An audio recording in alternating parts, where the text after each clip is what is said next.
Ivan, meu boa tarde a você. Também queria te ouvir o seguinte: as medidas adotadas aí pelo governo representam cerca de 30 bilhões de reais em renúncia fiscal. Então, nos responda, meu caro, se tem ou não tem impacto fiscal na sua avaliação e o que você, a sua avaliação também sobre a síntese que o Pedro Venceslau fez aí do COFINS justificam os meios.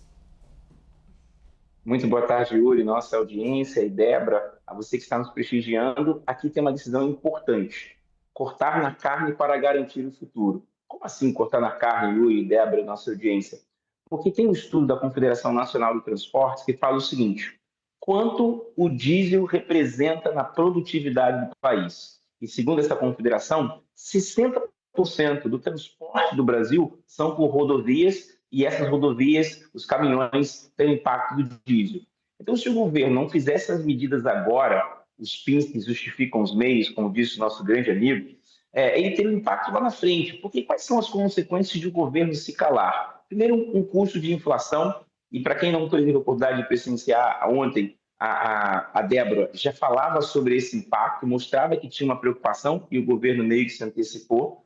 Ele tinha que renunciar a essa ideia de 30 bilhões e garantir algum fluxo de caixa futuro, porque nós sabemos que tem aqui uma ambição do atual presidente se eleger. Então, se ele deixasse isso chegar dentro do núcleo da inflação, dessa instabilidade e dessa omissão de alguma medida, isso poderia trazer impactos muito maiores do que ele está buscando nesse ano, que é a sua reeleição. Então, ele está fazendo esse movimento para proteger contra a inflação, garantir uma candidatura e um discurso político para o que vai acontecer nos próximos meses. Nós sabemos que o Haddad está saindo do Ministério e vai buscar uma cadeira na parte do Senado, como está sendo apresentado, ou na Prefeitura de São Paulo. Então, imagine o estrago que seria a inflação pela questão do diesel. E aqui um ponto interessante, que é o seguinte: como o Brasil, e aí um ponto importante, tá? O agronegócio. Nós sabemos que 25% da produção do Brasil vem da parte do agro, e dentro do seu PIB de mais de 11 trilhões. Então, a gente tem um problema, e aqui vem um comentário, é de diversificar as nossas matrizes de escoamento de produção, porque 60% do que acontece no Brasil sai de rodovias e depende do diesel. Então, se ele não atingisse isso agora, o impacto seria muito maior. Então, meio que ele sacrificou o presente para olhar para o futuro, para ter um discurso de proteção sobre a economia, e aí ele teve que assumir esse compromisso de 30 bilhões. Eu gostaria de te perguntar, Giva, primeiro, boa tarde para você, bem-vindo. Eu gostaria só que você explicasse, porque às vezes a pessoa fala, mas eu não uso diesel. Explica para a gente só o impacto que o aumento do diesel ou a redução do diesel, mas o aumento, né, costuma ter sobre toda a cadeia produtiva, né, de consumo, alimentos, enfim. Por que no fim das contas o pão vai ficar mais caro com o aumento do diesel? Poxa, Débora, que alegria, uma pergunta muito importante, né? Então, eu vou pegar o seguinte: eu fui para uma cidade chamada Maracaju, que é lá no centro-oeste do Brasil, e lá eu tenho que trazer essa produção aqui para São Paulo, aqui para Santos, Paranaguá, ou Vitória, ou Rio de Janeiro. Como é que eu faço isso, né? Então, sai um caminhão de lá, atravessa o centro-oeste, passa por São Paulo e chega no porto.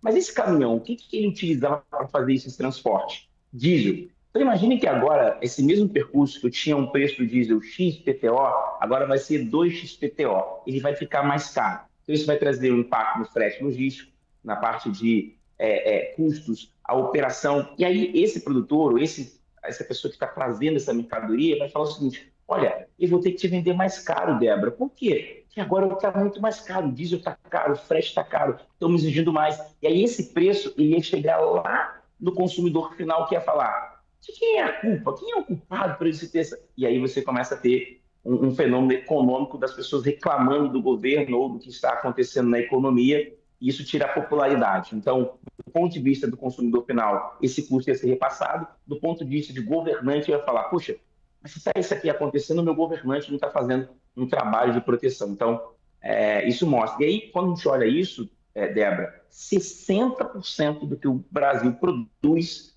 é transportado por rodovias, e rodovias que têm caminhão direcionado ao diesel. Muitas pessoas poderiam falar, né, por que não é gasolina, por que não é o álcool? É porque o diesel é o combustível dessas rodovias, desses automóveis que atravessam as rodovias.